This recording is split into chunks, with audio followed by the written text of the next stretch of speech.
Friends welcome to Gita मामी recipes इनकी गीता मामी रेसिपीஸ்ல நம்ம சின்ன வெங்காயம் போட்டு புளிக்குழம்பு எப்படி செய்யணும்னு பார்க்க போறோம். இதுக்கு தேவையான இன்கிரிடியன்ட்ஸ் பார்த்துடலாமா? வாங்களேன். தாளிக்கிறதுக்கு 5 குண்டு மிளகாய் நான் வச்சிருக்கேன். நீங்க நீட்டு மிளகாய் இருந்ததுனா கூட போட்டுக்கலாம். ஒரு கட்டி பெருங்காயம், 1 டீஸ்பூன் கடலைப்பருப்பு, 1 டீஸ்பூன் கடுகு, 2 டேபிள் ஸ்பூன் குழம்பு மிளகாய் பொடி. இது எப்படி அரைக்கிறதுன்றது நான் ஏற்கனவே வீடியோ போட்டிருக்கேன். ஸோ டிஸ்கிரிப்ஷனில் கொடுக்குறேன், போய் செக் பண்ணி பாருங்கள். 1/4 டீஸ்பூன் காஷ்மீரி சில்லி பவுடர். இது வந்து கொஞ்சம் கலர்ஃபுல்லாக வர்றதுக்காக நம்ம ஆட் பண்ணுறோம். இது ஆப்ஷனல், வேணும்னா நீங்கள் ஆட் பண்ணிக்கோங்க, இல்லைன்னா ஸ்கிப் பண்ணிடலாம். 1 டீஸ்பூன் உளுத்தம்பருப்பு, 1/4 டீஸ்பூன் வெந்தயம், தாளிக்கிறதுக்கு கருவேப்பிலை. புளி வந்து ஒரு நெல்லிக்காய் சைஸ்க்கு நல்லா ஊற வச்சு கரைச்சி வச்சுருக்கேன். சின்ன வெங்காயம் ஒரு 1/4 கிலோவுக்கு மேலவே நல்லா தோலை உரித்து இப்படி குட்டி குட்டியாக நறுக்கியிருக்கேன். நீங்கள் முழுசாக போடுறதுனா போட்டுக்கலாம், குட்டி குட்டியாக போட்டால் கொஞ்சம் நிறையா இருக்குன்றதுனால நான் குட்டி குட்டியாக நறுக்கி போட்டுருக்கேன். 1/4 டீஸ்பூன் மஞ்சள் பொடி, தக்காளி பழம் 2 பழுத்த தக்காளியை நான் அரைச்சி வச்சுருக்கேன். இது எதுக்குன்னா குழம்பு கொஞ்சம் திக்னஸ் கொடுக்கும், அதுக்காக நான் வந்து தக்காளி பழத்தை அரைச்சி வச்சுருக்கேன். இறக்கறதே போடுறதுக்கு கருவேப்பிலை, கொத்தமல்லி தழை, தேவையான அளவு உப்பு.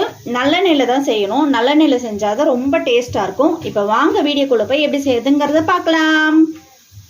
அடுப்பில் சட்டி போட்டுண்டாச்சு. நீங்கள் மாக்கல் சட்டி இருந்தால் கூட யூஸ் பண்ணிக்கலாம். நான் இன்றைக்கி இந்த சட்டியில் பண்ணுறேன். கடாய் கூட யூஸ் பண்ணிக்கோங்க. நல்லெண்ணெய் குத்திண்டாச்சு. இதில் கடுகு, பெருங்காயம், நான் கட்டி பெருங்காயம் யூஸ் பண்ணுறேன், நீங்கள் தூள் பெருங்காயம் கூட யூஸ் பண்ணிக்கலாம். கட்டி பெருங்காயன்றதுனால நான் பொரிக்கிறதே போடுறேன். கடுகு வெடித்ததுக்கப்புறம் உளுத்தம்பருப்பு, கடலைப்பருப்புலாம் சேர்த்துக்கலாம். கடுகு வெடிக்க ஆரம்பிச்சிருச்சு. இதில் கருவேப்பிலை ஆட் பண்ணிக்கலாம்.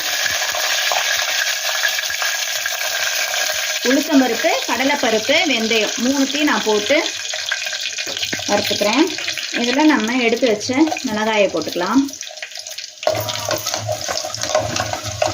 பருப்பு நல்லா செவந்து வரட்டும்.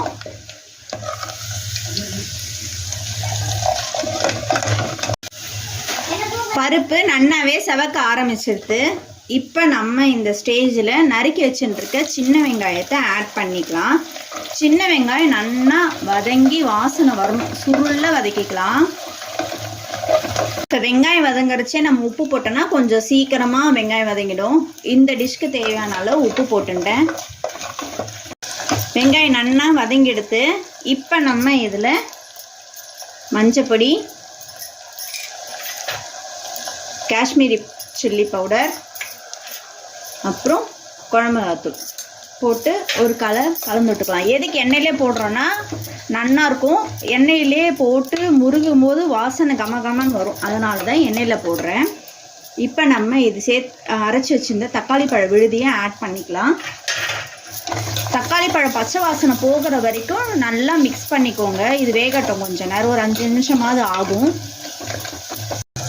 இப்போ நல்லா 5 நிமிஷம் கொதிச்சிருது. பாருங்கள், சைடில் எண்ணெயெல்லாம் பிரிஞ்சு வர ஆரம்பிச்சிருச்சு. இந்த ஸ்டேஜில் நம்ம புளி கரைச்சலை ஆட் பண்ணிக்கலாம்.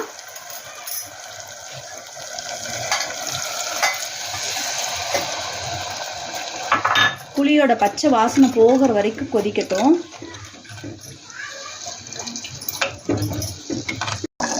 குழம்பு இப்போ நல்லா கொதிச்சு கெட்டியாக எடுத்து இதில் நான் ஒரு 1/2 டீஸ்பூன் வெல்லம் ஆட் பண்ணுறேன். இந்த வெல்லம் நீங்கள் ஆப்ஷனல் தான், ஆட் பண்ணுறதுனா பண்ணிக்கலாம், இல்லாட்டினா விட்டுறலாம். வெல்லம் கரைஞ்ச உடனே கருவேப்பிலை, கொத்தமல்லி போட்டு குழம்பை இறக்கிட வேண்டியதான். அவ்வளோதான், நம்மளோட குழம்பு ரெடி ஆகிடும்.